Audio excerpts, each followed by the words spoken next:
এটা পরীক্ষা করার জন্য আমরা স্পেনের যে তারকা প্লেয়ার লামিন ইয়ামাল তাকে আমরা একটা বিয়ে দিব, ঠিক আছে?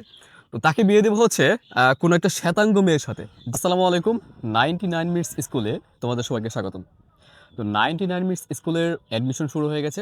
আমরা হচ্ছে অলরেডি ক্লাস নেওয়া শুরু করে দিছি। আজকে আমি তোমাদেরকে জীববিজ্ঞানের একটা মজার টপিক পড়াবো, সেটা হচ্ছে বংশগতি। বংশগতি এবং বিবর্তন এটা এসএসসি এবং এইচএসসি দুইজনের জন্যই গুরুত্বপূর্ণ। তবে আমার এটা দেখলে যারা এসএসসিতে পড়ো তাদের ক্লিয়ার হয়ে যাবে, আবার যারা এইচএসসিতে পড়ো তাদেরও মোটামুটি ক্লিয়ার হয়ে যাবে। এইচএসসির মোটামুটি ক্লিয়ার, তবে এসএসসি একদম ক্লিয়ার হয়ে যাবে। তো আমরা দেখতে পাচ্ছি যে সামনে আমাদের আগামী 20 তারিখ ফিফা ওয়ার্ল্ড কাপ ফাইনাল খেলা। ফাইনাল খেলায় কিন্তু মুখোমুখি হতে যাচ্ছে আর্জেন্টিনা এবং স্পেন। আমরা জানি আর্জেন্টিনার আইকনিক বা তারকা প্লেয়ার হচ্ছে মেসি, আর স্পেনের তারকা প্লেয়ার হচ্ছে লামিন ইয়ামাল।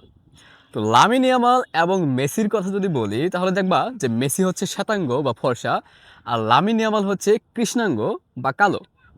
এখন কথা হচ্ছে যে এটার পিছনে জীববিজ্ঞানের ভূমিকাটা কি আসলে, যে একজন কালো হচ্ছে একজন ফর্সা হচ্ছে, এটার পিছনে আমাদের সায়েন্স কি বলে।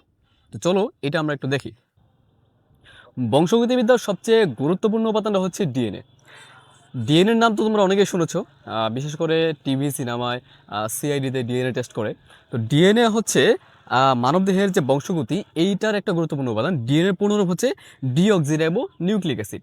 এখন ডিএনএকে যদি আমরা খণ্ডাংশ করি বা ডিএনএকে যদি আমরা ভাঙি, তবে আমরা পাবো হচ্ছে ক্রোমোজোম।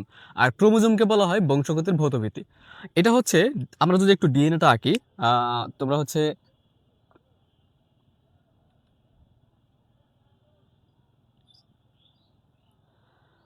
মেয়েদের মধ্যে অনেকেই ফেয়ার অ্যান্ড লাভলি স্নো ব্যবহার করো। ফেয়ার অ্যান্ড লাভলি স্নোর দেখবা যে কভারে অথবা গায়ে এরকম একটা চিহ্ন দেওয়া আছে। এটা কিন্তু ডিএনএ চিহ্ন। তো ডিএনএটাকে আমরা এই যে এর ভেতরে যে আমরা বেসগুলো দেখতে পাচ্ছি, এই বেসগুলোকে যদি আমরা আরও জুম করি, তবে সেখান থেকে আমরা একটা খণ্ডকে যদি আলাদা করি, এই খণ্ড থেকে আমরা পেয়ে যাবো হচ্ছে একটা ক্রোমোজোম।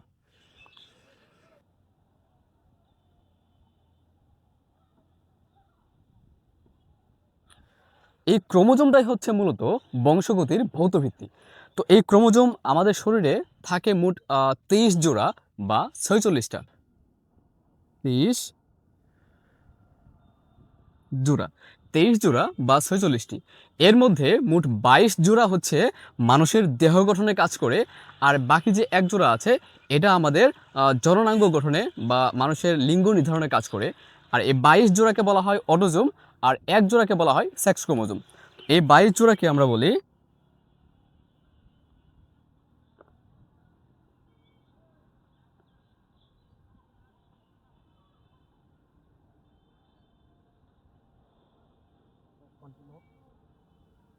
এই 22 জোড়া হচ্ছে অটোজোম, আর 1 জোড়া হচ্ছে,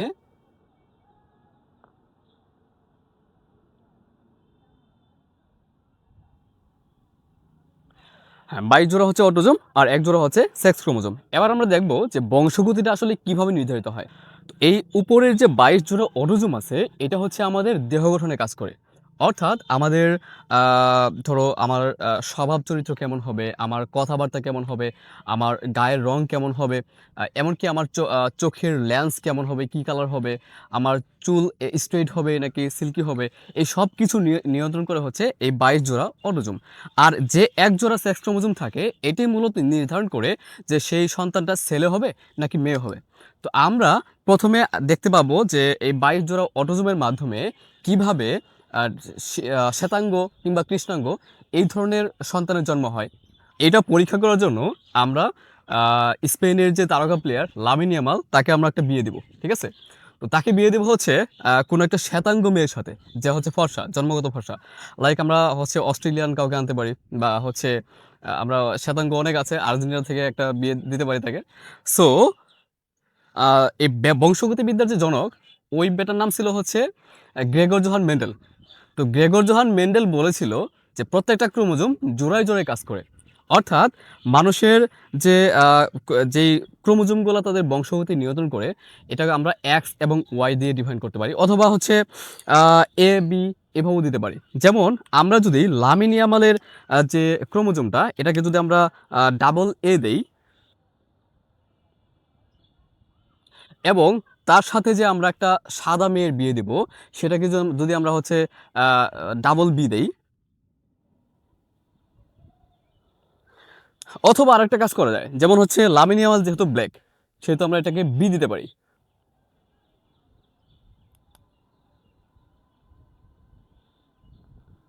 আবার যে মেয়েকে দিয়ে তাকে বিয়ে দেব, সেই মেয়ে কিন্তু হোয়াইট বা সাদা, এই জন্য আমরা তাকে ডব্লিউ দিতে পারি, হোয়াইট।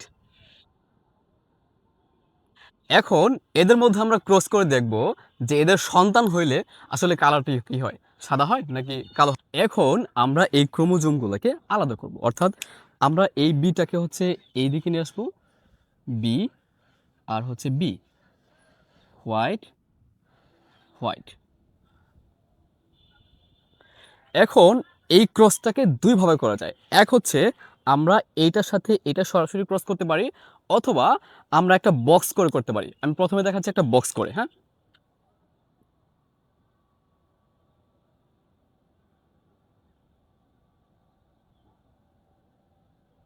বক্স করার পরে আমরা এখানে মেল ফিমেলগুলো আলাদা করে নেব। প্রথমে মেলের চিহ্নটা হচ্ছে উপরের দিকে তীর, এটা দিয়ে তোমরা মনে রাখবা যে ছেলেরা হচ্ছে তীর ধনুক বা যুদ্ধ নিয়ে বেশি কাজ করে, এই জন্য হচ্ছে তীর ধনুক।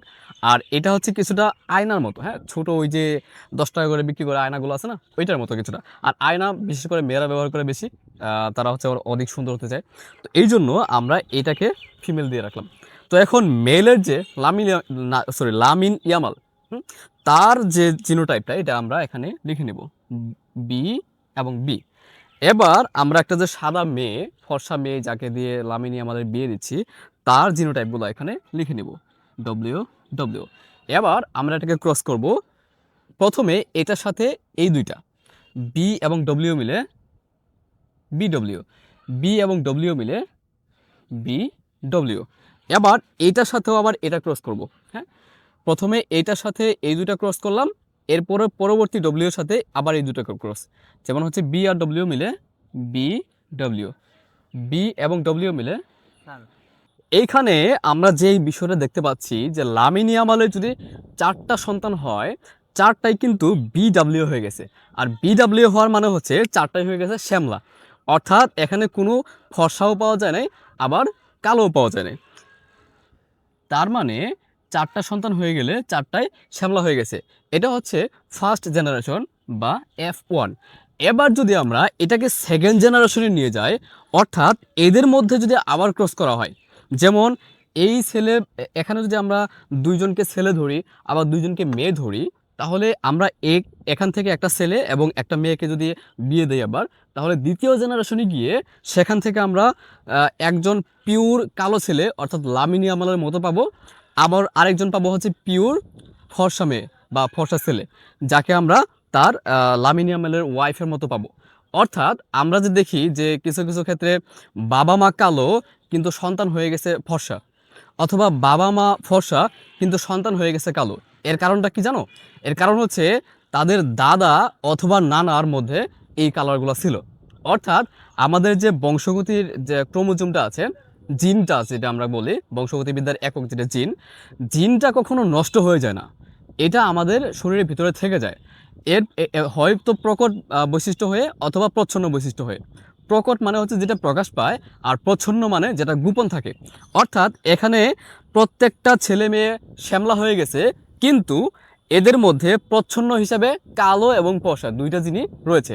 এবার আমরা দেখব দ্বিতীয় জেনারেশনে আসলে তাদের মধ্যে থেকে কি হয়। আসলে আমরা আবার একটা ছক করতে পারি। এই যে 4জন ছেলে মেয়ে আছে, এরা কিন্তু লামিনী আমাল এবং তার স্ত্রীর সন্তান। এটাকে যদি আমরা দুইজনকে আলাদা করি, যেমন ধরো এইটা একটা ছেলে বি ডাব্লিউ এবং এইটা একটা মেয়ে বি ডাব্লিউ, বি ডাব্লিউ। এখানে তোমাদের আরেকটা কথা বলে রাখি, সেটা হচ্ছে এরা কিন্তু আপন ভাই বোন, যেটা আমাদের সমাজে বিয়ে দেওয়া হারাম। কিন্তু আদম আলাইহিস সালামের সময় কি হতো জানো? তাদের সময় যেহেতু অন্য মানুষ ছিল না, সেই সময় তারা ভাই বোনের মধ্যে বিয়ে হতো।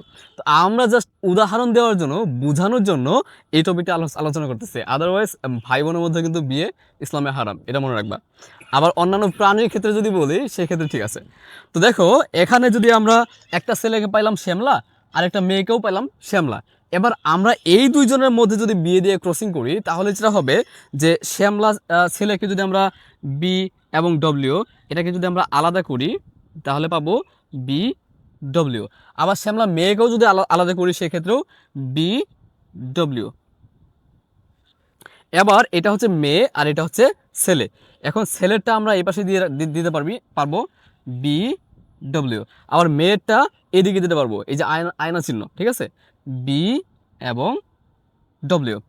এবার যদি আমরা ক্রস করি তাহলে দেখতে পারবো কি আমি পূর্ববর্তী যেটা করেছিলাম সেটা কীভাবে করেছিলাম যে এটা দিয়ে এই দুইটা, নিচেটা দিয়ে এই দুইটা, ঠিক সেম প্রসেস। প্রথম বি দিয়ে এই দুইটা, বি এবং বি দিয়ে দেখো ডাবল বি এসে গেছে, আর বি এবং ডব্লিউ দিয়ে বি ডব্লিউ এসে গেছে। এখন বি ডব্লিউ দিয়ে কিন্তু আমরা বুঝছিলাম হচ্ছে শ্যামলা, অর্থাৎ এখানে ক্রস ঘটেছে বা সংকর যাতে এসে গেছে। কিন্তু আমরা ডাবল বি দিয়ে কি দেখছিলাম প্রথমে বলতো? ডাবল বি দিয়ে দেখেছিলাম হচ্ছে লামিনী আমালের যে জিনোটাইপটা ছিল ওইটা। তার মানে ডাবল বি যেটা এটা হচ্ছে পিওর কৃষ্ণাঙ্গ বা পিওর কালো। এরপরে আমরা ডব্লিউ দিয়ে এই দুইটা করতে পারি, ডব্লিউ এবং বি মিলে বি ডব্লিউ। দেখো এটাও কিন্তু শ্যামলা এসে গেছে। আর এই যে ডব্লিউ আর ডব্লিউ ক্রস করার ফলে ডব্লিউ ডব্লিউ এইখানে কিন্তু দেখো ফর্সা হয়ে গেছে। অর্থাৎ লামিনী আমালের যদি 4টা সন্তান হয়, 4টাই যদি শ্যামলা হয়, এর পরবর্তীতে নাতি যে হবে, নাতির মধ্যে কিন্তু ফর্সা এবং কালো দুইটাই পাওয়া যাবে। তো এই জেনারেশনটাকে আমরা বলবো হচ্ছে জেনারেশন 2 বা F2। এখন এদের যদি অনুবাদ বলি আমি, তাহলে অনুবাদ হবে কালো একজন, সাদা বা ফর্সা একজন, আর শ্যামলা হয়ে গেছে হচ্ছে দুইজন, এই শ্যামলা আর এই শ্যামলা।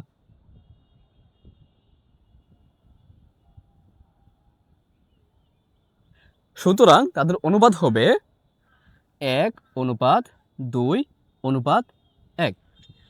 এভাবেই মূলত বংশ পরম্পরায় এই বৈশিষ্ট্যগুলো নিয়ন্ত্রিত থাকে।